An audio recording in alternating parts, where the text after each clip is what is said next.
اگر تو دروازے سے نکلی اعلیٰ حضرت امام اہل سنت مجدد دین و ملت میرے اعلیٰ حضرت سے کسی نے پوچھا تھا کہ حضرت جی بی بی نعت پڑھ سکتی ہے؟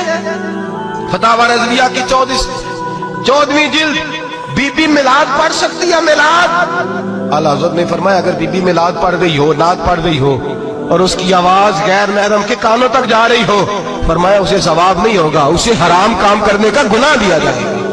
بی بی کو منع ہے، وہ نعت کی آواز بھی عورت کا ہی نہیں پڑتا، دین میں تو عورت کی آواز کا بھی پڑتا ہے۔ دین میں تو عورت کی حضرت سیدہ زینب، حضرت فاطمہ کی وہ لخت جگر جو میدان کربلا میں امام حسین برابر کی شریک رہی سیدنا امام حسین کے ساتھ۔ یحییٰ بن معین کہتے ہیں میں 15 سال تک حضرت زینب کا پڑوسی رہا ہوں۔ 15 سال، گھر برابر ہوتا ہے نا، بندہ بی بی دیکھ ہی لیتا ہے۔ وہ بی بی کبھی پردہ ڈال کے جا رہی ہے دوائی لینے، کبھی نظر آ ہی جاتی ہے۔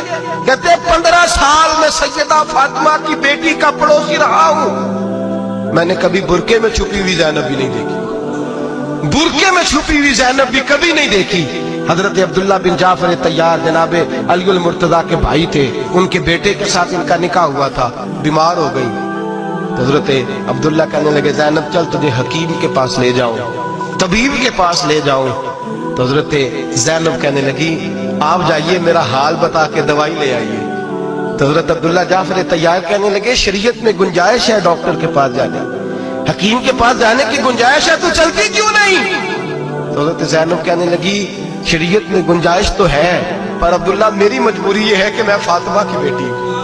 شریعت میں گنجائش تو ہے پر میری مجبوری یہ ہے کہ میں حسین کی بہن ہوں۔ شریعت میں گنجائش ہے پر میں حسن کی بہن ہوں۔ شریعت میں بڑی گنجائش ہے پر لوگ مجھے محمد عربی کی نواسی کہتے ہیں۔ گنجائش تو ہے پر میں نہیں نہ نکل سکتی، اس لیے کہ جتنا کوئی اپنے آپ کو دین کے قریب جانتا ہے اتنا اس کے پیروں میں شریعت کی زنجیریں زیادہ ہوتی ہیں۔ تو جناب سیدنا عبداللہ کہنے لگے اگر تو پردہ کر گئی، اگر تو چلی گئی، فرمانے لگے یہ تو اللہ کی مشیت ہے، تو دوائی لا دے تاکہ میں کھا لوں، اور اگر میں چلی گئی تو میں اپنی ماں سے جا کے کہوں گی کہ اماں ساری تکلیفیں میں نے چھاتی پہ برداشت کی ہیں پر میں نے تیرے پردے پر آنچ نہیں آنے دی۔ میرے بھائی یہ اسوہ نور ہے، یہ اسوہ حسنہ ہے، یہ ہمیں سکھایا جا رہا ہے۔ میرے حبیب کریم کی بیویوں کا یہ حال تھا، بیویوں کا اپنے گھر کے آنگن میں حضرت عائشہ صدیقہ، حضرت سودا جناب حفصہ اپنے سین میں جب بیٹھتی تھی نا تو دیوار کی طرف منہ کر کے بیٹھتی تھی، دیوار کے ساتھ لگ کے دیوار کی طرف۔ بیبیاں اپنے گھر کے اندر بھی دیوار کی جانب منہ کر کے بیٹھتی تھی۔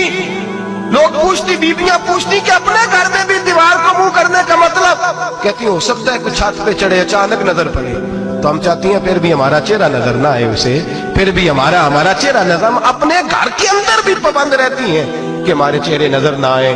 خدا را بڑے پیسے زندگی میں لٹائے ہیں، 1000 1500 برقعے پہ بھی خرچ کرو، وہ گھر لے جاؤ، وہ اماں کو بھی دو، بہن کو بھی دو، بیوی کو بھی دو، اس کو کوئی یہ پہن لے، اس لیے کہ جب تو حضرت فاطمہ کے طریقے کا پردہ کرے گی تو تیرے آنگن میں سیدہ زینب کی طرح کی بیٹیاں پیدا ہوں گی، وہ اس سنت پہ چلنے والی بیٹیاں تیرے آنگن میں آئیں گی۔ خدا را میرے بھائی آج یہ نیت کرو، یہ ارادہ کرو اور اپنے گھروں کو پردے کا پابند بناؤ۔ اگر ایک بیٹی پردہ دار ہو گئی تو کئی خاندان پردہ دار ہو جائیں گے، اگر ایک بیٹی پردہ دار ہو گئی تو کئی گھرانے سنوریں گے، کئی جگہ پہ نور پھیلے گا۔ اے عرش کے مالک، اے میرے محبوب کے خدا، تجھے واسطہ ہے میرے محبوب کی بیویوں کا اور تجھے صدقہ حضور کی شہزادیوں کا۔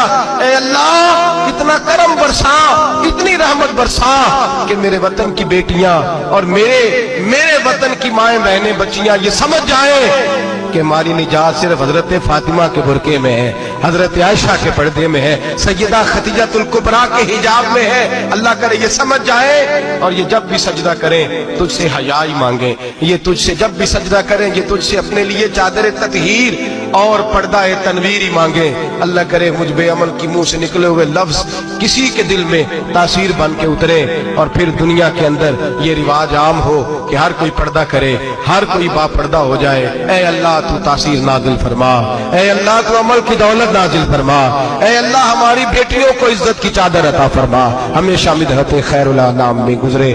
دعا ہے یہ عمر درود و سلام میں گزرے۔ آخر دعوا